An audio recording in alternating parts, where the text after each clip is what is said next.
Raise your hand if you didn't think the Hornets would do anything today. I'm putting both hands up.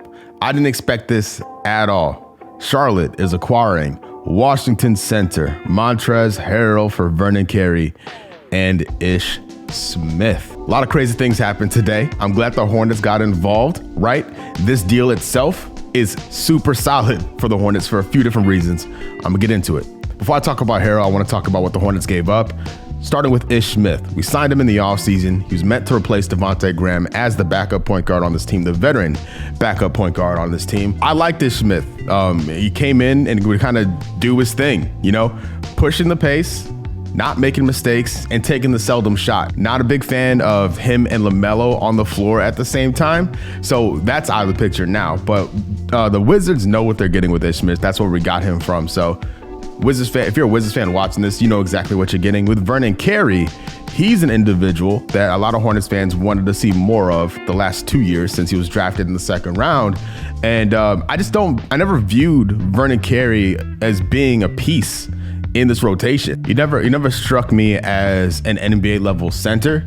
And as a power forward, I think that's where he will make his way in the league. And that position is really deep for the Hornets with Miles, with PJ, with Jalen McDaniels, with Kai Jones. There's a lot of guys there in that 4 to 5 range blocking Vernon Carey's pathway into the lineup. And he got surpassed by Nick Richards, who is a more traditional center.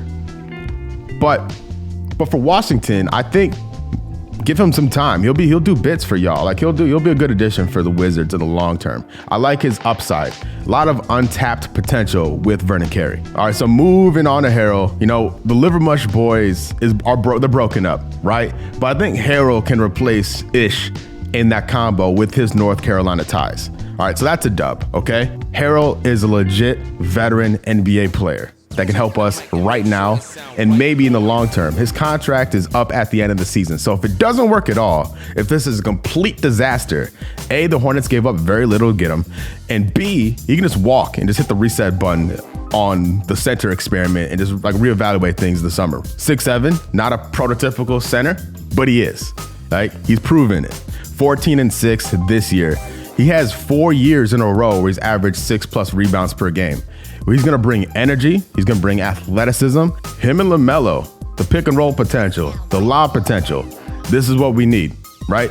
I know the Miles Turners, a guy I like, Rashawn Holmes. I would have loved a deal for him today. It didn't happen. We got Harrell.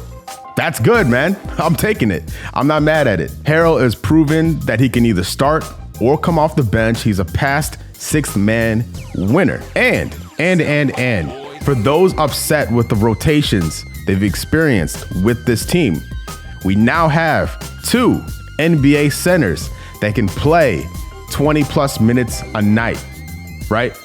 The Plumlee haters, we have options now.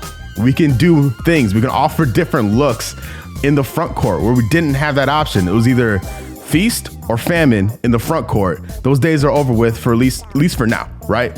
Nick Richards gets the seldom minutes. It's a shame. I would love to see more of Nick Richards. I'm a fan of Nick Richards, but we all know he's not a regular part of this rotation when everybody's healthy.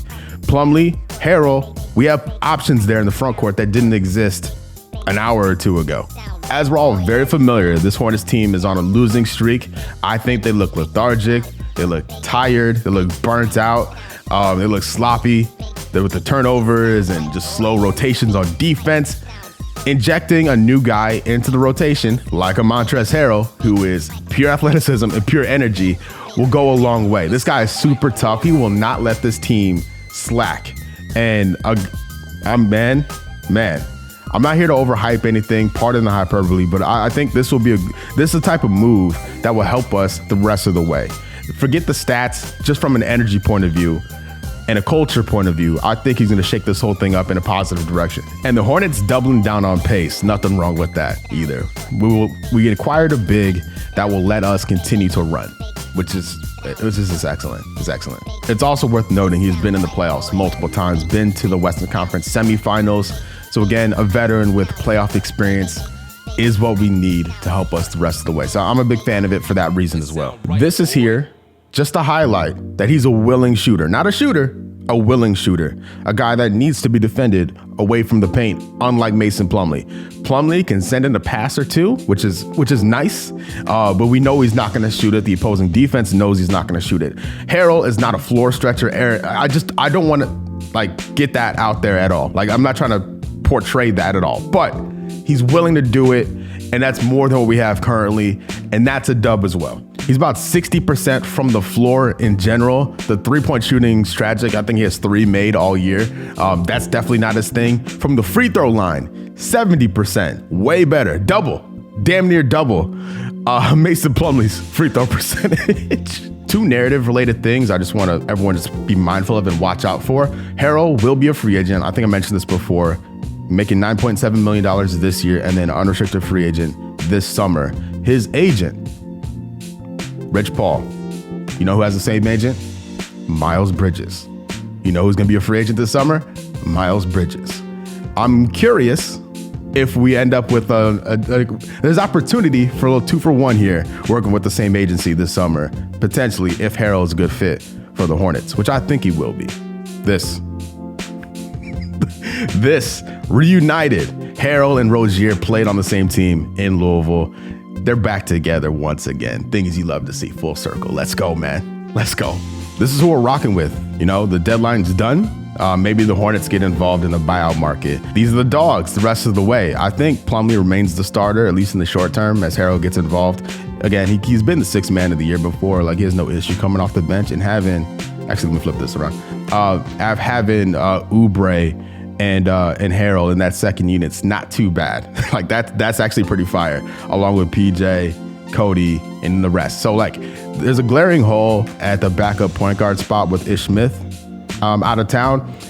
Terry Rozier has shown, he can play point guard. He can slide over as needed. Cody Martin, same kind of thing. We have a lot of guys that can create for themselves and others. Hayward, Miles, they can do some playmaking. Hell, even Mason can get into his Jokic bag every once in a while. But the backup point guard, a dedicated backup point guard, is something just to be, I think, mindful of, because maybe we address that in the buyout market or free agency or some form of fashion. Who the hell knows what's up with Book Knight, man? I'm glad they didn't trade him. And when his wrist is back, I think as while all these injuries are happening, Book Knight can get some run here and there. Same with Kai Jones. Hopefully Nick Richards saw some time yesterday. McDaniels is still out. It's a weird time in Hornets land with the injuries we're seeing here, but I am here for this. I like the potential we have here.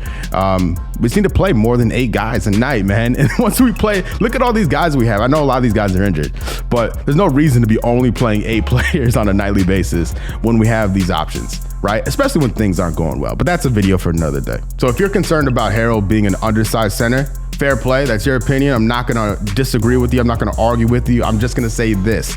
If there's any franchise in the NBA that shouldn't be worried about a player being undersized, it's this one. So let me know your thoughts on the trade deadline in the comment section. You can tweet me at Sam Dracula. Send me a message on Instagram at Samuel Dracula. I've been Sam. You've been great. See you next time. Peace.